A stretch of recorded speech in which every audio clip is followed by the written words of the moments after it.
وما أرسلنا قبلك إلا رجالا نوحي إليهم فاسألوا أهل الذكر إن كنتم لا تعلمون. بسم الله والصلاة والسلام على رسول الله وعلى آله وصحبه وموالاه. In this lesson today, inshallah, we can do some practice of Arab. We can give you some basic sentences and we can make Arab to them.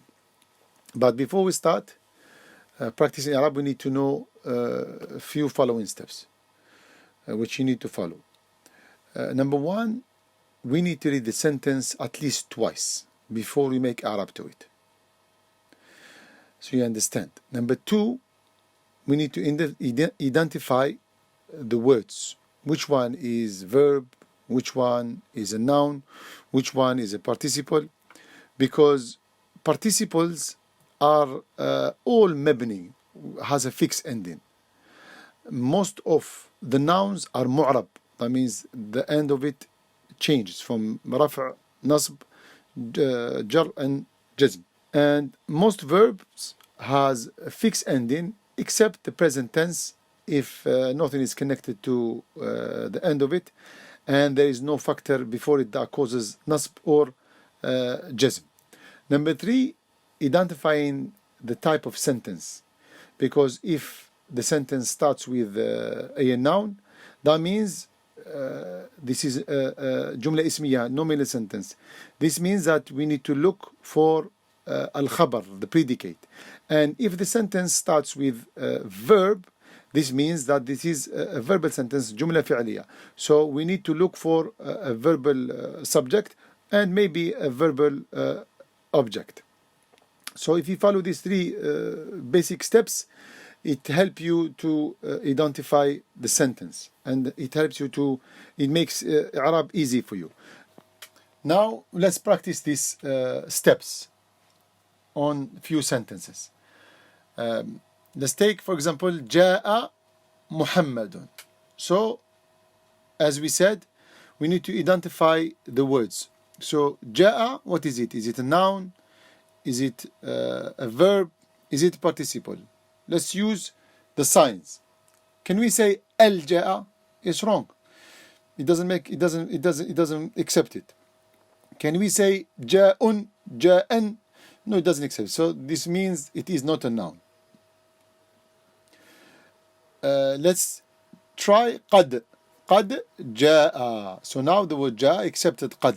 So this means that ja'a is a verb. Let's go to the next word, Muhammadun. You see, it already has dhammatain. That means it is a noun. So now we can look at the sentence ja'a. So the sentence started with a verb, ja'a. That means this is jumla fi'liya. So now we need to look for the second pillar of the jumla fi'liya, which is al-fa'il, which is here Muhammad. Ja'a Muhammadun. Who came? Muhammadun. So ja'a Muhammadun. Ja'a fi'l. And then we make Arab. Ja'a fi'l ماضي مبني على الفتح. محمد فاعل مرفوع بالضمة. So جاء is past tense, has a fixed ending of فتحة.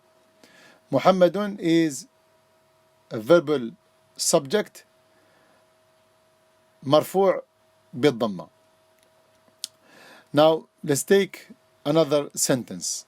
Now when I read the sentence, you should pause the video and try to make Arab to it yourself, and then you continue the video so you can see your Arab if it was correct or no. Next sentence, we can say يسأل الطالب المعلمة. So let's practice. يسأل, is it a verb, noun or participle? Let's practice. Can we say al يسأل? Can we say يسألون? Can we use one of the participles? إلى يسأل? No. So يسأل doesn't accept any of the signs of the noun. Can we say قد يسأل, سا يسأل, سوف يسأل? Yes, it accepts one of the signs of the verb. So يسأل, it is a verb. Now the next word, الطالب. As you can see, it has alif and lam. So الطالب, it is a noun. Al-Mu'allima, you can see alif al-lam as well. So Al-Mu'allima is a noun. So now this sentence starts with the verb. So this means that this sentence is jumla fi'liya. That means this verb, we have to look now for the fa'il, the verbal object, and maybe a verbal, we look for a verbal subject, and maybe we look for a verbal object as well. So يسأل فعل مضارع مرفوع بالضمة. So now it is مرفوع بالضمة. Why? Because there is nothing before it that imposes sukun or fatha. So there is no an or len, and there is no lam or lamma. So, and there is nothing connected to the end of it as well. So it is a فعل مضارع مرفوع. الطالب, so who asked? من سأل؟ الطالب. So الطالب is the verbal subject, الفاعل, مرفوع وعلامة رفعه الضمة. And the طالب, who did he ask? سأل من؟ سأل المعلمة. So المعلمة is مفعول به, verbal object. المعلمة مفعول به منصوب وعلامة نصبه الفتحة. Take another sentence, for example, اذهب إلى المدرسة. So now let's look. اذهب, is it a verb? Is it a noun? Is it a participle? Let's use the signs. Can we say الذهب? No. Can we say اذهبون? No. So it doesn't accept the signs of الاسم. Let's try the signs of verb. So now this is a command verb. اذهب, we return it to فعل ماضي or مضارع, and then we can use the signs. So اذهب, present tense of اذهب is يذهب. Can we say قد يذهب, سيذهب, سوف? Yes, we can. So this means it is a verb. Now because the sentence started with a verb, so now we have جملة فعلية. That means we need to look for the الفاعل and maybe مفعول به. So now اذهب فعل أمر, command form, has a fixed ending, مبني على السكون, has a fixed ending with السكون. Now here the second word is إلى. Let's practice the signs. Can we say الإلى? Can we say إلٌ? Can we say قد إلى? No, we can't. So إلى doesn't accept any of the signs of the verb or the noun. That means it is a participle. المدرسة, as you can see, it has ألف اللام at the beginning. That means it is a noun. So now when we say اذهب is a command form, and the rule says every verb has a subject. So here, where is the subject? So we need to look for the subject. Now we can see إلى and then madrasati. إلى is a participle, madrasati is a noun. So where is the fa'il, the one you are commanding to go? In Arabic, al-fa'il of the command form is always concealed. So اذهب, who? أنت, you. So the fa'il is concealed and it is a pronoun of أنت. So it is in a position of the fa'il. إلى is participle. I told you before, all participles are مبني. And then المدرسة is اسم مجرور بإلى. So إلى caused the kasra of المدرسة. So المدرسة اسم مجرور بإلى, and the sign of its jar is the kasra at the end of it. Another example, أكل محمد الخبز نصفه. أكل, what is it? Is it a verb? Is it a noun? Is it a participle? Can we say قد أكل? Yes. So it is a verb. So now, because the sentence starts with verb, we need to look for the subject and maybe a verbal subject. So we say, and then we go next word, Muhammad. Can you say Muhammadun? Yes, Muhammadun is a noun.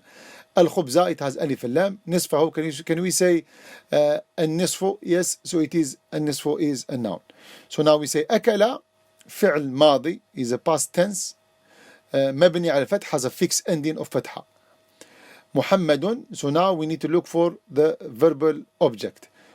Akala, who made the action of eating is Muhammad. So Muhammadun is the verbal object, الفاعل مرفوع وعلامة رفعه الضمة. الخبز, what did Muhammad eat? He ate bread, خبز. So الخبز مفعول به منصوب وعلامة نصبه الفتحة. Now نصفه, so Muhammad أكل الخبز, أكل محمد الخبز نصفه. So نصفه, so now نصفه we give us information that Muhammad he only ate half of the bread.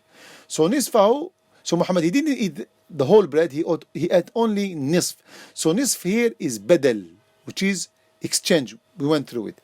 And as we said, نصفه, as you can see, it is نصف and then the ha at the end. So we need to dismantle نصف.